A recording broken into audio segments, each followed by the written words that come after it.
മുന്നിട്ടിറങ്ങിയാൽ മാത്രമേ പല കാര്യങ്ങളിലും എന്തെങ്കിലുമൊക്കെ തീരുമാനമുണ്ടാകൂ.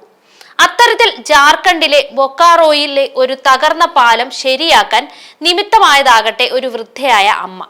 വളരെ സാഹസികമായ രീതിയിൽ തകർന്ന പാലത്തിലൂടെ നടക്കുന്ന വൃദ്ധയുടെ വീഡിയോ സോഷ്യൽ മീഡിയയിൽ വൈറലായിരുന്നു. വീഡിയോ ശ്രദ്ധയിൽപ്പെട്ടതോടെ അടിയന്തരമായി അറ്റകുറ്റപ്പണികൾ നടത്താൻ അധികൃതർ ഉത്തരവിട്ടു. ജാർഖണ്ഡിലെ ബൊക്കാറോ ജില്ലയിലെ ഒരു നദിക്ക് കുറുകെ നിർമ്മിച്ച പാലം കുറെ കാലമായി തകർന്നു കിടക്കുകയായിരുന്നു. വയോധിക എങ്ങനെയോ പാലത്തിന്റെ കൈവരികളിൽ പിടിച്ചു നിന്നു. പിന്നെ വളരെ ശ്രദ്ധാപൂർവം പാലത്തിന്റെ നടുവിലൂടെ നടക്കുന്നതാണ് വീഡിയോയിലുള്ളത്. ഇതോടെ കുട്ടികൾ അടക്കമുള്ള ഗ്രാമീണരുടെ സുരക്ഷയെക്കുറിച്ചുള്ള ആശങ്കകൾ ഉയർന്നിരുന്നു.